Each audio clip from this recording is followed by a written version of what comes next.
Hi everyone, welcome to our Twitter lecturette, one of the last lecturettes you will sit through this quarter. This one we explore a couple of things with Twitter, some things that maybe you haven't used before on Twitter, but will be helpful for your Twitter assignment.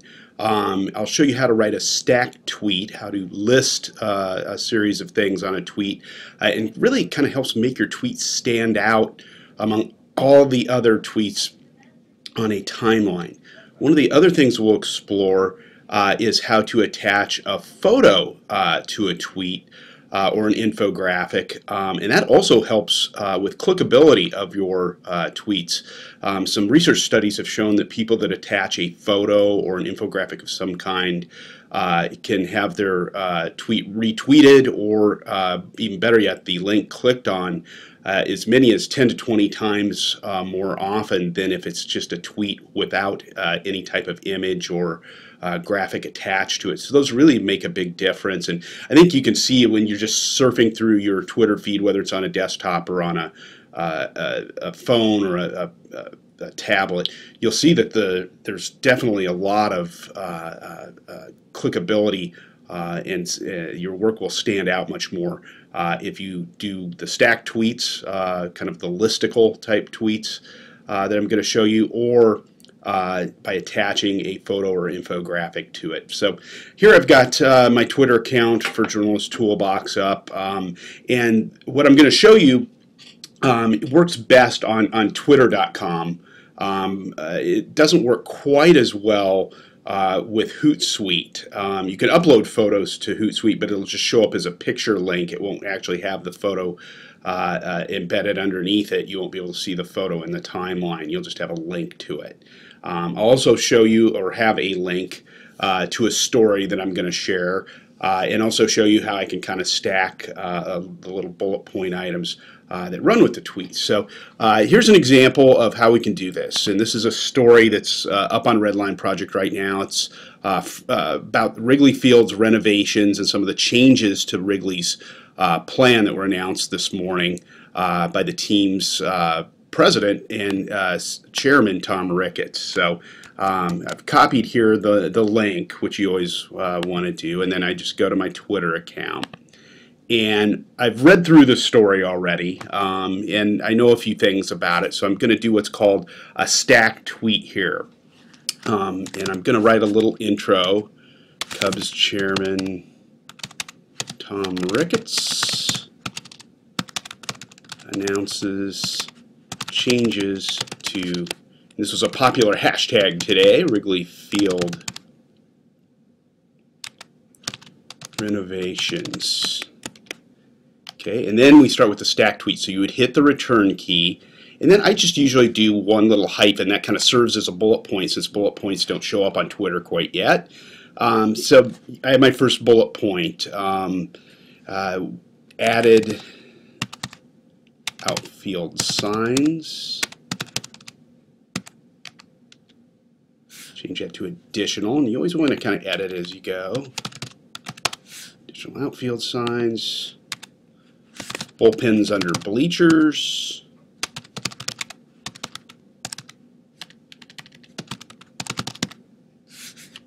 And the last bullet point, you should always make it the link.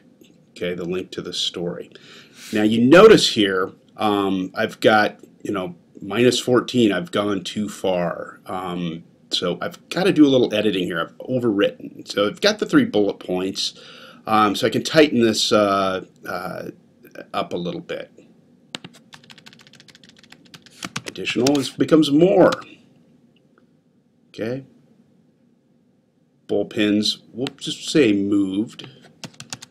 Story explains it. Now all of a sudden we're at +2. We have a little bit of extra space.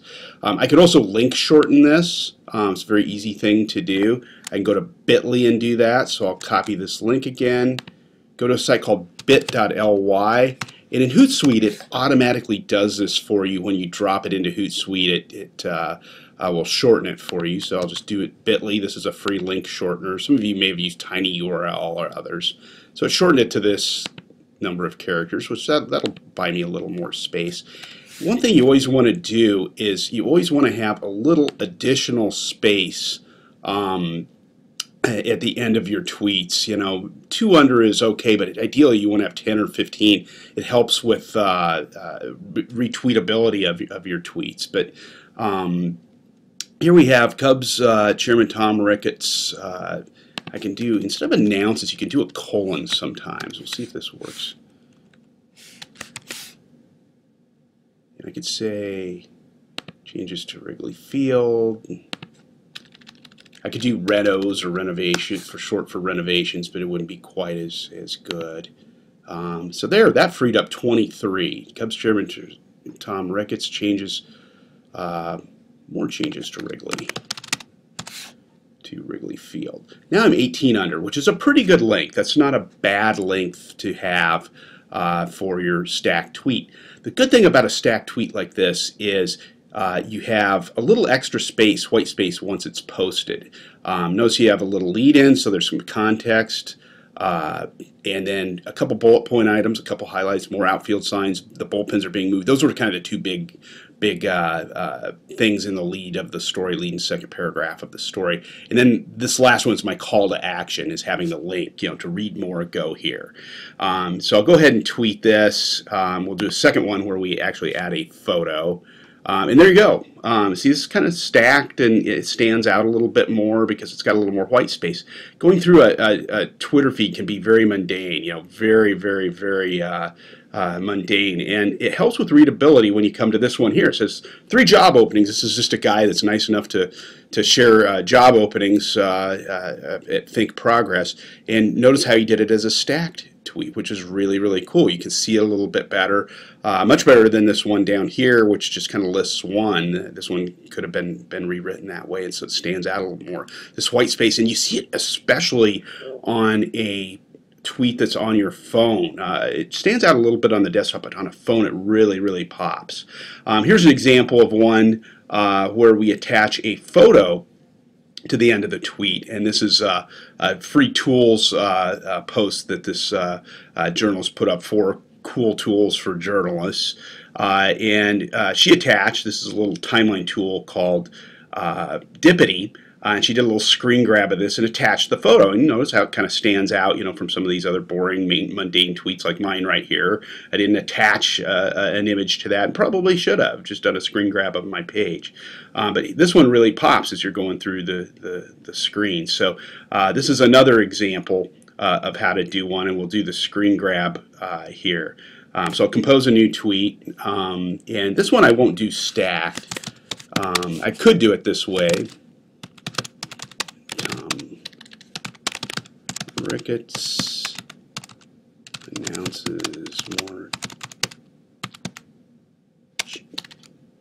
changes coming.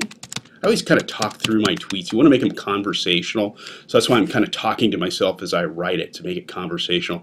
Serena Vassan, who has taught for years at Columbia University in New York, he says he sometimes spends up to 5 minutes writing a tweet and going back and editing over it and tightening it up. And this is why I always cover Twitter a little bit in the editing class, because it's really good self-editing exercise. Field renovation plan. Okay, and then I'll drop that link in there, that compressed link.